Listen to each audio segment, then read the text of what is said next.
You don't need to take a break. You don't need to take a coaching. इसके लिए आपको अलग से करने की ज़रूरत नहीं है, कोई छुट्टी लेने की ज़रूरत नहीं है.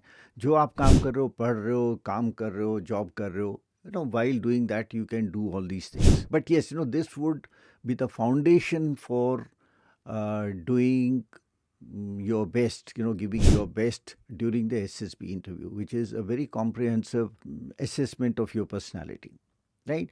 So what would perhaps help is, if you take some guidance, you do some nuances जो हैं टेस्ट वगैरह के, वो आप किसी कोचिंग में भी जाके आप सीख सकते हो, वो फाइन ट्यूनिंग होगी. लेकिन if you think it is just that, तो तब शायद that will not be good enough.